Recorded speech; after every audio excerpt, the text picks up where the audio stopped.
ETF index mutual funds నేర్చుకుని stock మార్కెట్లో రాణించాలనుకుంటున్నారా? వెంటనే ఈ నెంబర్కి కాల్ చేయండి.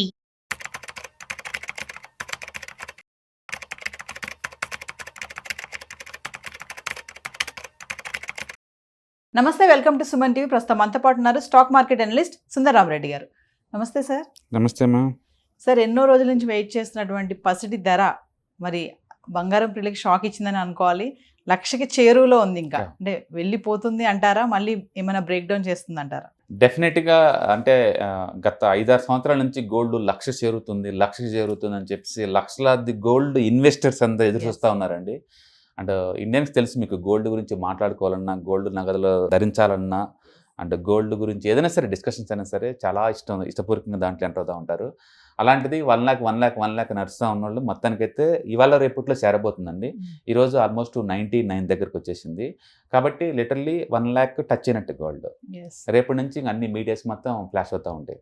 అయితే గోల్డ్ ఈ ట్రెండ్ ఇలానే కంటిన్యూ అవుతుంది అంటే కష్టం అండి. ఎందుకంటే లాస్ట్ 1 yearలోనే మోర్ దెన్ 30% వచ్చింది గోల్డ్. చాలా రేరు గోల్డ్ 30% రావటం అనేది. అంటే ఆ గోల్డ్ ప్రైస్ మూవ్ చూస్తే మనం ఆల్రెడీ రిసెషన్లో ఉన్నావేమో, వరల్డ్ మొత్తం టూ మచ్ అన్సర్టనిటీ ఉందేమో అనిపిస్తుంది. ఎప్పుడైతే ఈ ఉక్రెయిన్ రష్యన్ వార్ స్టార్ట్ అయిందో అప్పటి నుంచి సెంట్రల్ బ్యాంక్స్ మొత్తం వరల్డ్ వైడ్గా అంటే గోల్డ్ స్టోరేజ్ పెంచుకుంటూ చేసినాయండి. ఇండియా లాంటి ట్రెడిషనల్ కంట్రీస్ కూడా గోల్డ్ ఒక్కసారిగా ఎవ్రీ మంత్ 4-5 tons కొనటం బిగిన్ చేశారు. అట్లా వరల్డ్ వైడ్గా గోల్డ్ని బిగిన్ చేశారన్నమాట. అక్యుములేషన్ అంతా ఈ బ్యాంకర్స్ అందరూ, అటు ఇన్వెస్టర్స్ నుంచి డిమాండ్, ఇటు సెంట్రల్ బ్యాంక్ నుంచి డిమాండ్ వల్ల హ్యూజ్ గోల్డ్ మొత్తం షిఫ్ట్ అయిపోయింది అనమాట. దాంతో హ్యూజ్ డిమాండ్ వచ్చేసింది. అందుకని లాస్ట్ ఇయర్ బాగా పెరిగింది గోల్డ్ ప్రైస్. అంటే ట్రంప్ తీసుకున్న ఇప్పుడు ప్రతికూల సుంకాలకి తెరేసారు కదా సార్, బ్రేక్ చేశారు 90 days. దానివల్ల పెరిగింది అనుకోవచ్చు అంటారా? దానివల్ల అనే బదులు బేసికల్గా గోల్డ్ మనం చార్ట్లు కనుక చూసుకున్నాం అనుకోండి, అమెరికన్ ప్రెసిడెంట్ నిక్సన్ ఉన్న టైంలో 1970లో అండి ఫస్ట్ టైం గోల్డ్ ప్రైస్లో కదలికి వచ్చింది. అంతకుముందు గోల్డ్ ప్రైస్ లేదు, 4,000 3,000 ఇలానే ఉండేది, స్టేబుల్గా ఉందన్నమాట. కొన్ని డెకేడ్స్ అది స్టేబుల్గా ఉంది. ఒక్కసారిగా నిక్సన్ టైంలో ఇది బ్రేక్అవుట్ అయిందండి. అండ్ 2100% పెరిగింది విత్ ఇన్ ద 10 yearsలోనే. గోల్డ్కి స్వర్ణ యుగం అంటే అదండి 1970. ఆ తర్వాత మళ్ళీ గోల్డ్ సైడ్వే మార్కెట్కి వెళ్ళిందంటే 30 years మళ్ళీ సైడ్వేలో ఉండిపోయింది. తర్వాత 2002లో మళ్ళీ గోల్డ్ ప్రైస్ ఒకసారిగా బ్రేక్అవుట్ అయింది, ఒకసారి 900% పెరిగింది. Third biggest bull market last year start అయింది. అంటే almost 12 years cup and handle pattern breakout అయిందండి. అండ్ లాస్ట్ ఇయర్తో గోల్డ్ బుల్ రన్ స్టార్ట్ అయింది. బహుశా నెక్స్ట్ డెకేడ్ కల్లా గోల్డ్ ఒక 9x దాకా పెరిగే ఛాన్స్ ఉంది. అంటే ఇప్పుడు లాస్ట్ 3 yearsలో గోల్డ్ మొత్తం 100% పెరిగింది. నెక్స్ట్ ఇంకా ఒక 8x పెరిగే ఛాన్స్ ఉంది నెక్స్ట్ డెకేడ్లో. మొత్తానికి మనం గోల్డ్ థర్డ్ బిగ్గెస్ట్ బుల్ మార్కెట్లో ఇప్పుడు ఉన్నాము. ద వరల్డ్ మార్కెట్ ఎంత అన్సర్టనిటీ ఎక్కువైతే, ఈక్విటీ మార్కెట్లో డిస్టర్బెన్స్ ఎంత ఎక్కువ ఉంటే గోల్డ్ అంత ఎక్కువ పర్ఫార్మెన్స్ చేసే ఛాన్స్ ఎక్కువ ఉంది. అదర్వైజ్ అయితే గోల్డ్ నార్మల్ సినారీలో అయితే నీకు ఇయర్లీ యావరేజ్ మీద 12-13%. నిఫ్టీ ఇప్పుడు స్టార్ట్ అయ్యింది 30 years అండి. 1995లో స్టార్ట్ చేశారు నిఫ్టీని. ఇప్పుడు వరకు యావరేజ్ రిటర్న్స్ 13% నిఫ్టీలో. గోల్డ్ కూడా ఎగ్జాక్ట్లీ దాని కాంపిటీషన్ వస్తుంది అనమాట. 13% ప్రయాణం చొప్పున వస్తుంది అప్పటి నుంచి ఇప్పుడు దాకా. బట్ గోల్డ్లో ఉన్న బ్యూటీ ఏంటంటే తక్కువ డిస్టర్బెన్స్ అండ్ స్టేబుల్ రిటర్న్స్, అంటే ఎక్కువ మంది ఇన్వెస్టర్స్ని అట్రాక్ట్ చేస్తుంది అది. నిఫ్టీ అలా కాదు, too much up and down, పడితే 60 దాకా పడ్డ రోజులు కూడా ఉన్నాయి. అండ్ రికవరీ అయితే మళ్ళీ ప్లస్ 30-40 కూడా రికవర్ అవుతాయి అనమాట. గోల్డ్లో ఉన్న స్టెబిలిటీ ఈక్విటీ మార్కెట్లో ఉండదు.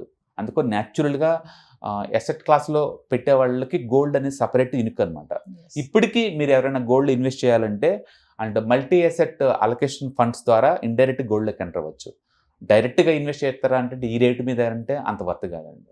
అంటే సార్, మామూలుగా అంతర్జాతీయ పరిస్థితుల ప్రభావం, వారే కానీ ఈ సుంకాలే కానీ ఇవన్నీ కూడా ఇంపాక్ట్ ఉంటుందంటారు పెరగడానికి, ఒకేసారి ఎంత పెరగడానికి? డెఫినెట్గా అండి. ఎందుకంటే చాలా మంది అనుకుంటారు ఇండియాలో మ్యారేజ్ సీజన్ కాబట్టి పెరుగుతుందేమో అనుకుంటారు, ఇండియన్స్ కొంటున్నారు కాబట్టి పెరుగుతుందేమో అనుకుంటారు. కమోడిటీస్ మొత్తం గ్లోబల్ అండి, అవన్నీ గ్లోబల్ వైజ్ ఎఫెక్ట్ అవుతాయి అనమాట. ప్రపంచంలో అన్ని కంట్రీస్లో కూడా గోల్డ్ హ్యూజ్ డిమాండ్ ఉంది.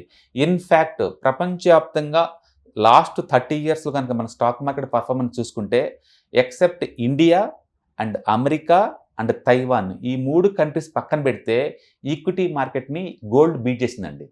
అంటే ప్రతి కంట్రీలో ఎవరైతే గోల్డ్ కొంటున్నారో వాళ్ళ కంట్రీల్లో ఈక్విటీ మార్కెట్తో పోల్చుకుంటూ వాళ్ళు ఎక్కువ రిటర్న్స్ వచ్చినాయి.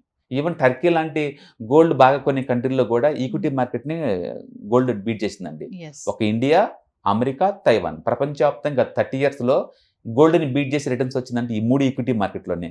రెస్ట్ ఆఫ్ ది వరల్డ్లో ఎక్కడా కూడా గోల్డ్ని బీట్ చేయలేదండి. అంటే gold is the wonderful asset class అనమాట. వరల్డ్ వైడ్గా కన్జర్వేటివ్ వాళ్ళని అది బాగా అట్రాక్ట్ చేస్తుంది బై డిఫాల్ట్. అండ్ రెండోది ఇన్ఫ్లేషన్కి హెడ్జింగ్ వాడతారు, స్టెబిలిటీ ఉంటుంది. ఈక్విటీ మార్కెట్ డిస్టర్బెన్స్ వచ్చిన ప్రతిసారి గోల్డ్ పర్ఫార్మెన్స్ పీక్ లెవెల్లో ఉంటుంది, అది ఎక్స్ట్రా. అందుకని గోల్డ్ ట్రెడిషనల్గా అండ్ మోడర్న్గా పీపుల్ కూడా కొంటున్నారు. అంటే మోర్ ఎవర్ ఈక్విటీ మార్కెట్లోకి ఆల్మోస్ట్ 25,000 కోట్లు మ్యూచువల్ ఫండ్ రూట్లో వస్తున్నాయండి. అందులో ఎక్కువ అమౌంట్ కాతికుతో మల్టీ అసెట్ అలొకేషన్ ఫండ్స్కి వెళ్తున్నాయి. అంటే వాళ్ళు ఇండైరెక్ట్గా గోల్డ్ సిల్వర్ కొంటారు. అట్లా ఇండైరెక్ట్గా ఈక్విటీ మార్కెట్ నుంచి గోల్డ్కి వస్తుంది. ట్రెడిషనల్గా గోల్డ్ కొనే వాళ్ళు కొంటున్నారు, ఆర్నమెంట్స్ కోసం కొనే వాళ్ళు కొంటున్నారు, సెంట్రల్ బ్యాంక్స్ కొంటున్నాయి. ఇండస్ట్రియల్ యూటిలిటీ కూడా ఎంతకంత పెరుగుతుంది. ఈ సెమీ కండక్టర్ ఇండస్ట్రీ పెరిగే కొద్దీ ఈ గోల్డ్ కూడా యూసేజ్ కూడా పెరుగుతుంది అనమాట. మొత్తానికి ఓవరాల్గా అయితే ఇండస్ట్రియల్ యూటిలిటీ ఎక్కువ ఉంది, ఇట్లా ఇన్వెస్ట్మెంట్ కమ్యూనిటీ నుంచి డిమాండ్ ఎక్కువ ఉంది. అందుకని గోల్డ్ అంత ప్రీమియం అయిపోయింది. మొత్తానికి 1,10 గ్రామ్ గోల్డ్ అనేది ఒక సెంటిమెంటల్గా మంచిది అనమాట. అంటే కమింగ్ టు సిల్వర్ సార్, మరి ఇది కూడా అలానే ఉంది, పరుగుపెడుతుంది బంగారంతో పాటు. బేసికల్గా ఈ రెండు జంట కవుల్లాగా ఒకే రూట్లో పోతుంటాయండి. హిస్టారికల్ మనం చూసినప్పుడు గోల్డ్ పోయిందంటే ఇది కూడా అదే పర్పస్కి పోతూ ఉంటుంది. అండ్ వండర్ ఏంటంటే లాస్ట్ 10 days నుంచి గోల్డ్ తిలబోతుంది అండ్ సిల్వర్ మాత్రం స్లీపింగ్ మోడ్లో ఉంది.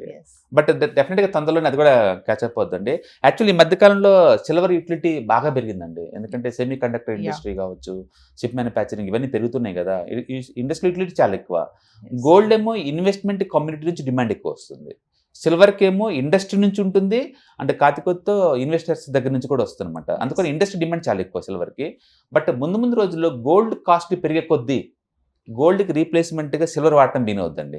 అందుకని డెఫినెట్గా సిల్వర్ కూడా గోల్డ్ అని పర్ఫామ్ చేసే ఛాన్స్ ఎక్కువ ఉంది. ఇన్ఫ్యాక్ట్ గోల్డ్ని బీట్ చేసింది నేను అనుకుంటున్నాను. సో మనం చాలా వీడియోలో అనుకున్నాము 2025 ఎండింగ్ వరకు 1 lakh వస్తుంది గోల్డ్. మరి ఇప్పుడు చూసుకుంటే 2025 4th month లోనే మనం రీచ్ అయిపోతున్నాము. దీన్ని ఎలా చూడొచ్చు అంటారు? దీని మీనింగ్ ఏంటంటే ఈక్విటీ మార్కెట్లో డిస్టర్బెన్స్ ఎక్కువ ఉందని అర్థం. ఎప్పుడైతే ఈక్విటీలో డిస్టర్బెన్స్ ఎక్కువ ఉంటుందో సేఫ్టీ కోసం ఎక్కువ మనీ వచ్చి దీంట్లో పెడుతుంటారు అనమాట. అంతెందుకు ఈక్విటీ మార్కెట్ పర్ఫార్మెన్స్ స్టార్ట్ అయింది అనుకోండి, అందరూ మల్టీ అసెట్ అలొకేషన్ ఆపేసి ఈక్విటీకి పంప్ చేస్తారు. ఆటోమేటిక్ గోల్డ్ లోంచి ఇన్వెస్ట్మెంట్స్ కొన్ని బయటకు వచ్చేస్తాయి. అట్లా మళ్ళీ గోల్డ్ తగ్గిపోద్ది అనమాట. అందుకని ఈ కన్సిస్టెన్సీ మనం ఎక్స్పెక్ట్ చేయలేం. కానీ but yearly average expectation 12 to 50% మీకు కావాలి అనుకుంటే కనుక గోల్డ్ అప్పటికి ఇప్పటికీ ఎప్పటికీ మీరు ఇన్వెస్ట్ చేసుకోవచ్చు. బట్ లాస్ట్ ఇయర్ ఎక్స్పెక్టేషన్ అయితే ఉండవు. నేను అనుకోవటం ఏంటంటే ఈ 1 lakh దగ్గర రొటేట్ అవుద్ది అనుకుంటున్నాను. But again depending upon the equity market disturbance అనమాట. ఇన్ కేస్ తగ్గితే ఎంతవరకు తగ్గొచ్చు అంటారు? గోల్డ్లో ఉన్న బ్యూటీ ఏంటంటే టూ మచ్ తగ్గదండి. ఈక్విటీ లాగా 20-30 పడవు. మన కనుక గత 20 years మనం చూసుకుంటే వరస్ట్ ఫాల్ గోల్డ్ 5 to 6% కన్నా ఎక్కువ ఉండదు. పెరిగితే 30 పెరిగిద్ది, కానీ పడితే మాత్రం అంత పడదండి. అందుకని మేబీ ఒక 5 to 7% ఎక్స్పెక్ట్ చేయొచ్చు డిస్కౌంట్, అంతకంటే ఎక్కువ ఉండదు.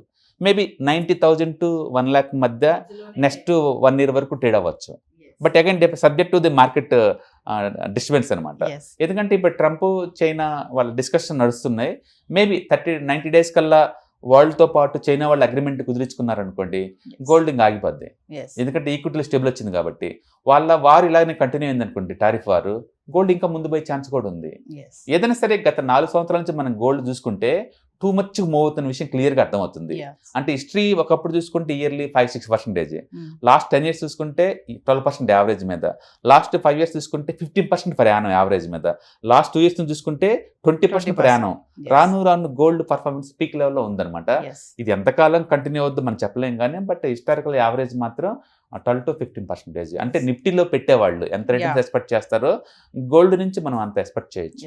1959లో 10 గ్రాములు బంగారం ధర 100 రూపాయల దగ్గర నుంచి ఈ రోజు 1,00,000కు వచ్చింది అంటే ఇట్స్ వండర్ అని అనుకోవాలి. బట్ ఇందులో ఉన్న వింత ఏంటంటే ప్రపంచంలో గోల్డ్ ఎక్కువ ఉంది ఇండియా వాళ్ళ దగ్గర. అది 100 రూపాయల దగ్గర వాళ్ళు అమ్మరు, 1,00,000 రూపాయల దగ్గర కూడా వాళ్ళు అమ్మరు. అందుకని పెరిగింది అని చెప్పి మురిసిపోవటమే తప్ప నిజంగా ఇన్వెస్ట్మెంట్ వాల్యూని వాళ్ళు ఎంజాయ్ చేస్తారంటే చేసేది ఏమి ఉండదండి. అందుకని నిజంగా మీరు ఇన్వెస్ట్మెంట్ కోసం గోల్డ్ పెట్టుంటే కనుక ఎంతకంత లిక్విడిటీ చేసుకోండి, ఎంతకంత క్యాష్ ఫ్లో ఉంటుంది. బట్ ఒరిజినల్గా ఆర్నమెంట్ ఫార్మేట్లో మీకు ఎంత రేటు పెరిగినా తగ్గినా ఎలాంటి యూసేజ్ ఉండదండి. బట్ అన్ఫార్చునేట్లీ ఇండియాలో ఎక్కువ మంది అది ఆర్నమెంట్ రూపంలో స్టోర్ చేస్తారు కదప్ప, దాని ద్వారా మనీ మేక్ చేయటువంటి ఉండదు అనమాట. అసెట్ అంటే క్యాష్ ఫ్లో, అది ఎంతకంత క్యాష్ ఫ్లో నీకు జనరేట్ చేస్తూ ఉండాలి కనీసం అప్పుడప్పుడన్నా. బట్ మన ఇండియాలో ఇళ్లలోకి వచ్చేసిందంటే ఇంక బయటబాటు అంటే ఏముండదు. అది పర్మనెంట్ అసెట్ లాగా ట్రీట్ చేస్తారు కాబట్టి అది ఎవరు. Thank you sir. హాయ్, నేను మీ సుందర రామిరెడ్డి. ఈ వాలటిలిటీ మార్కెట్లో మనీ ఎలా మేక్ చేయాలని ఆలోచిస్తున్నారా? అంటే స్టాక్ మార్కెట్ బాగా బ్లీడ్ అవుతున్న ఈ టైంలో పోర్ట్‌ఫోలియోస్ అన్నీ కూడా బ్లీడ్ అవుతున్నాయా? అండ్ ఈ వాలటిలిటీని ఎలా హ్యాండిల్ చేయాలి? లాంగ్ టర్మ్‌లో మంచి పోర్ట్‌ఫోలియో ఎలా బిల్డప్ చేయాలో ఆలోచిస్తున్నారా? అలాంటి వాళ్ళ కోసమే ఈ వెబినార్. రాబోయే ETFs, index funds and mutual funds వెబినార్‌లో పార్టిసిపేట్ చేయండి. మీ నాలెడ్జ్ పెంచుకొని రిస్క్‌ని మినిమైజ్ చేసుకోండి. స్టాక్ మార్కెట్‌లో ఉన్న ఇలాంటి వాలటిలిటీని ఎలా హ్యాండిల్ చేయాలో తెలుసుకోండి. Thank you.